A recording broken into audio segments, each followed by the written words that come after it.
Today we will explore part 2 of interdependence in our environment. Food chain. What is food chain? Food chain. Chain means एक के बाद एक जुड़ी हुई कड़ी. Food means खाना.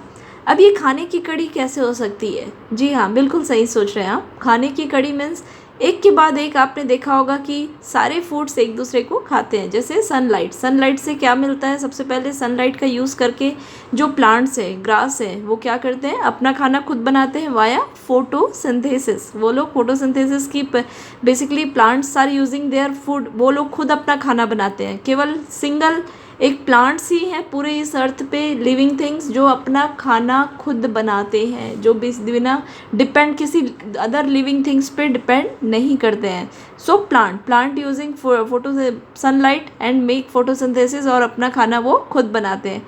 ग्रासेस को अब कौन खाते हैं? बहुत सारे छोटे छोटे जो स्मॉल इंसेक्ट्स होते हैं, छोटे कीड़े होते हैं या इंसेक्ट्स होते हैं, माइक्रोब्स होते हैं, वो किसे खाते हैं? ग्रास को खाते हैं. एनिमल्स, ह्यूमंस भी खाते हैं, हम वेजिटेबल्स भी खाते हैं. सो कहीं ना कहीं यहाँ इंसेक्ट्स की बात हो रही है. छोटे जो कीड़े होते हैं वो उनको खाते हैं. उन छोटे छोटे इंसेक्ट्स को कौन खाते हैं? फ्रॉग्स मीन्स मेंढक उन छोटे छोटे कीड़ों को खाते हैं. अब मेंढक को किसने खाया? आपको पता ही है कि मेंढक is the favourite food of snack. Snack ने किसके खाया? मेंढक को खाया. अगेन स्नैक को किसने खाया? ईगल ने खाया.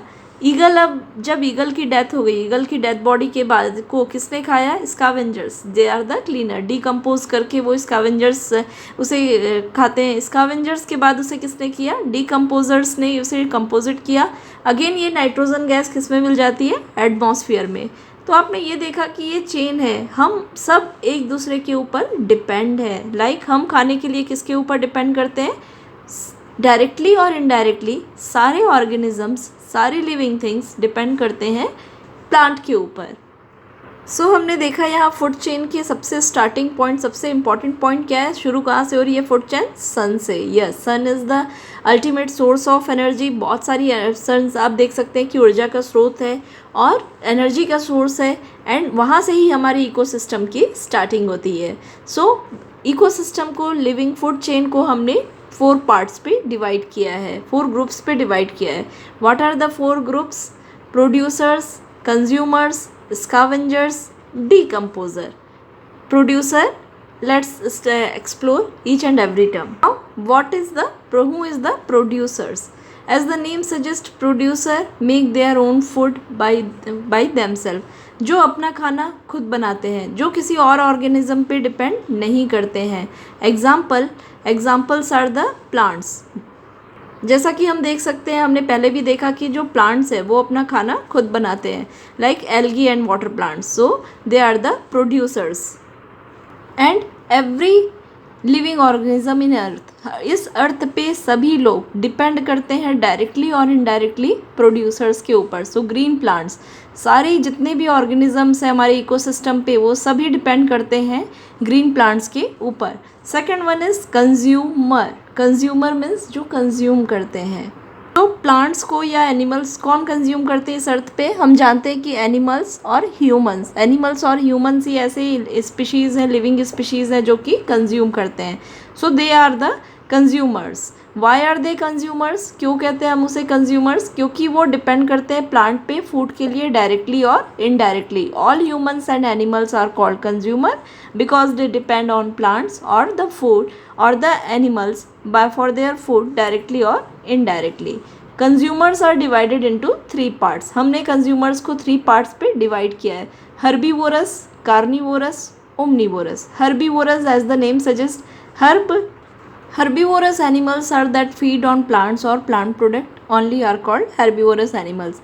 वो सारे एनिमल्स जो केवल और केवल प्लांट या तो प्लांट के प्रोडक्ट्स खाते हैं. Plant products like fruit, stem, roots. So they are called the herbivorous animals. What are the example of herbivorous? goat. आपने देखा होगा कि बकरी, गोट जो होती है वो हमेशा ग्रीन ग्रासेस ही खाती हैं. Cow are eating green grasses. और डेयरी प्रोडक्ट, जितने भी प्लांट के प्रोडक्ट होते हैं, buffalo, giraffe, elephant are the example of herbivorous animals. Second one is carnivorous animals. Carnivorous animals that kill other animal and eat their flesh are called carnivorous.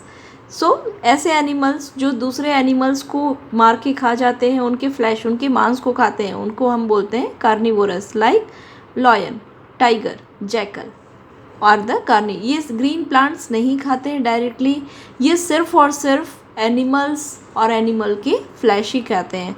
Examples हमारे आसपास आप जानते ही हैं कि lion, tiger, jackal, all are the example of the carnivorous animals. Next one is omnivorous animals. Omni means both, vorous, so animals that eat both plants and flesh. जो वो ऐसे animals जो कि प्लांट्स भी खाते हैं, ग्रीन प्लांट्स भी खाते हैं, पेड़ पौधों को भी खाते हैं और साथ ही साथ फ्लैश भी खाते हैं, मीन्स मांस, जो एनिमल्स के फ्लैशेस को भी खाते हैं, उनको हम कहते हैं ओमनीवोरस। सो सम ओमनीवोरस, हमारे आसपास कुछ ओमनीवोरस एनिमल्स क्या है, आपने देखा होगा पेट एनिमल्स जो होते हैं like dog, cat, rat, bear, आपने देखा होगा वो क्या खाते हैं, जैसे डॉग किस पे डिपेंड करता है, कैट भी खाते हैं, dog, cat, they are also eating cat and along with that they are eating, आप घर पे भी देखा होगा because they are plant animals, so they are also eating plants, वो लोग प्लांट भी खाते हैं। रेट के साथ भी यही है, so they are the omnivorous. हमने 3 टाइप्स देखी यहाँ पे, basically herbivorous, carnivorous and omnivorous. Now ये सेकंड टाइप हमने देखा था फूड चेन सिस्टम का। Now third one is scavengers. Scavengers कुछ ऐसे एनिमल्स होते हैं जो हमारे एटमॉस्फेयर को क्लीन करने का काम करते हैं। आपने कभी सुना है, सोचा है ऐसा कि हर जगह इतने सारे एनिमल्स भी तो डेथ होती है, लेकिन उनको, ह्यूमंस का आपने देखा होगा कि ह्यूमंस को तो हम डेड बॉडी को या तो बरी करते हैं नीचे अर्थ पे, या तो उसे जला देते हैं। बट क्या होता है एनिमल्स की बॉडी के साथ में, क्यों नहीं दिखती उनकी body? Because of scavengers. Scavengers हमारे एटमॉस्फेयर को, इन्वायरमेंट को कीप करने का, क्लीन करने का काम करते हैं। कैसे? जो डेड एनिमल्स होते हैं उनके फ्लैश को, उनके मांस को खाकर वो लोग क्या करते हैं कि बेसिकली क्लीन करते हैं हमारे एटमॉस्फेयर्स को। अदरवाइज हमारी जो एटमॉस्फेयर है वो पूरी तरह से पॉल्यूटेड हो सकती थी। So in scavengers are also called as the cleaner of body. Okay, so they are the some animals, ऐसे कुछ एनिमल्स हैं like crow, vulture, hyena, jackal are the example of the scavengers. Fourth type of food chain system is decomposer. As the name suggests, decomposer means फिर से compose करना। किसे compose करना? हमारे जो गैसेस हैं, आपको पता ही है कि हमारे एटमॉस्फेयर पे 78% नाइट्रोजन है, ऑक्सीजन है, 21% रिमेन गैसेस है। सो इन गैसेस को जब कभी कोई भी एनिमल्स की डेथ होती है तो उनके अंदर बहुत सारे मिनरल्स होते हैं, गैसेस होती हैं। अगर उन्हें रिमेन नहीं करेंगे तो एटमॉस्फेयर का बैलेंस बिगड़ जाएगा, ख़राब हो जाएगा। क्यों? क्योंकि उतने लिविंग स्पीशीज़ तो ख़त्म हो गए, मर गए, लेकिन उनके अंदर की जो मिनरल्स हैं उन्हें एटमॉस्फेयर में रिमेन कैसे कर सकते हैं? Because of decomposer.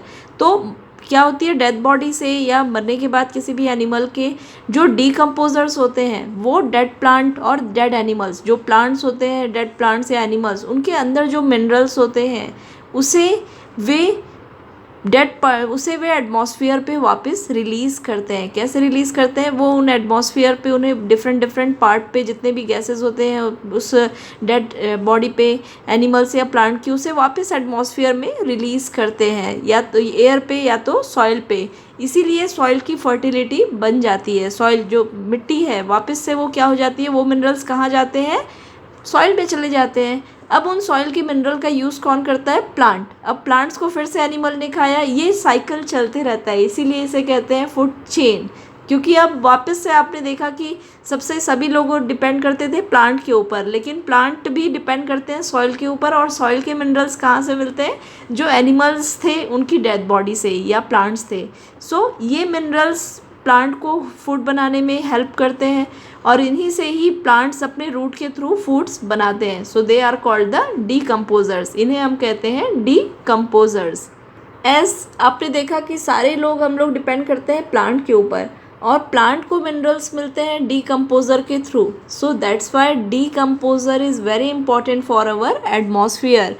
डीकम्पोजर्स क्या होते हैं? Bacteria, fungi are the important microscopic organisms ये होते हैं कि खुली आँखों से आप बिना माइक्रोस्कोप इन सारे ऑर्गेनिजम्स को नहीं देख सकते, that's why it is microscopic organisms. Examples कुछ अर्थवॉर्म्स मीन्स आपने देखा होगा, इट इज़ द अर्थवॉर्म। ऐसा आपने फार्मर्स को देखा होगा कि यहाँ जहाँ भी फील्ड्स होती है वहाँ ये अर्थवॉर्म्स आपको दिखते ही हैं। सो अर्थवॉर्म्स आर द डिकम्पोजर, वो प्लांट्स की जो एनर्जी है उसे ब्रेक डाउन करते हैं और इसीलिए सॉइल जो होती है वो फर्टाइल होती है।